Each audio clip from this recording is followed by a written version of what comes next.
What's going on, everybody? This is MDENT313, and I'm back at y'all with another one. Listen, I want to get back to with Oscar De La Hoya, some of the things he said in that amazing interview he did with Shannon Sharpe, right? On Club Shay Shay. Once again, if you have not seen that interview, I suggest that you go over to Shannon Sharpe channel, Club Shay Shay, and check it out. Especially if you're a boxing fan. What a phenomenal interview. Well, anyway, it was a couple more things that I wanted to tackle. One of the things was the beef that he had with Dana White. To be honest with you, I was unaware that Dana White and Oscar De La Hoya was beefing. Well, what he talked about in there was how him and Dana White used to be very good friends, and things turned sour when Oscar De La Hoya decided that he wanted to try his hand at the UFC, not as a fighter, but as a promoter. And once that started to happen, Dana White started dissing Oscar De La Hoya. And this is all according to Oscar De La Hoya. I'm sure it's two sides or three sides to every story, as my grandmother used to say. Is that person's side, the other person's side, and somewhere in the middle is the truth, right? Well, anyway, once Oscar De La Hoya decided he wanted to get in the UFC, he said Dana White would just take personal jabs at him. You know, talking about how, you know, Oscar De La Hoya is pretty much a drug addict. He's no good for the sport. Just pretty much doing anything to discourage Oscar De La Hoya from trying his hand at the UFC.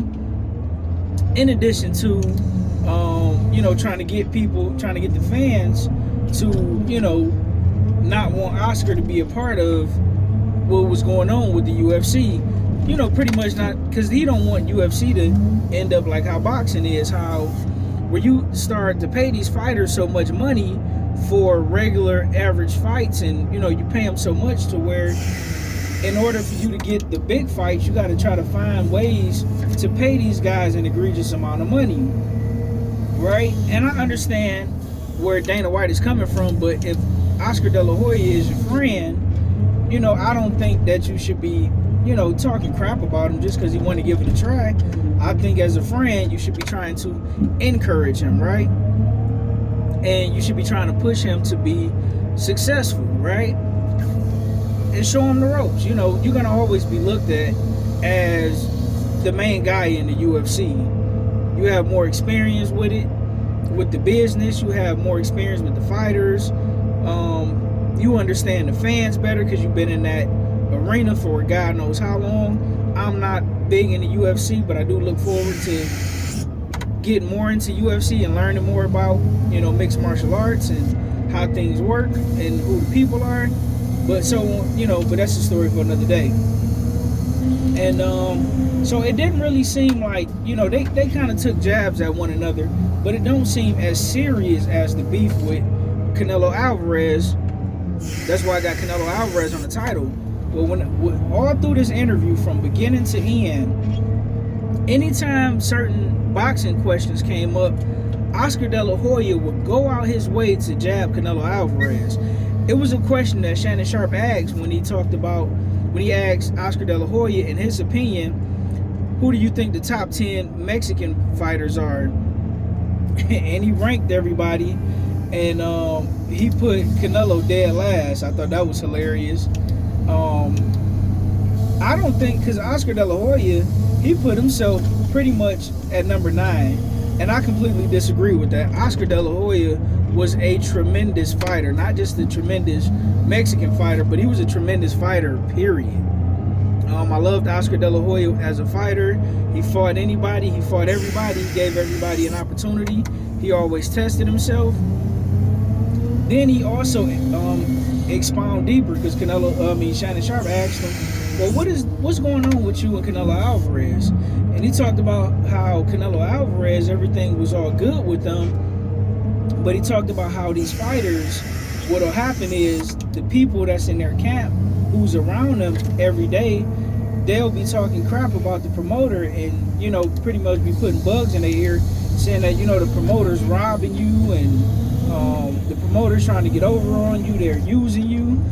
But Oscar De La Hoya brought up a good point. He said, listen, I promoted Floyd Mayweather for 16 of his fights once he left Top Rank.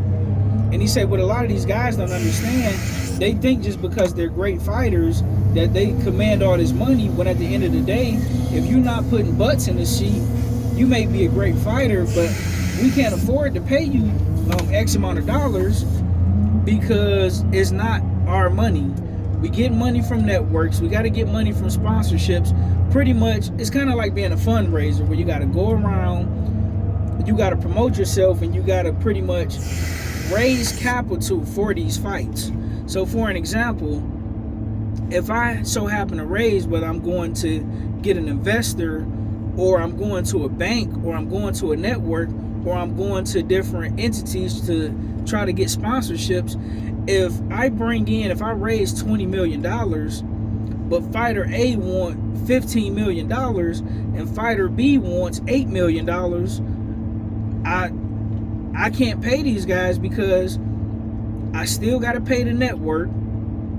I still got to pay my investor back. Now the sponsors, might be some extras that I don't have to pay back. I'm not for sure how that works when it comes to sponsors. But I know for sure when it comes to the network, when it comes to the investor, they want their money back.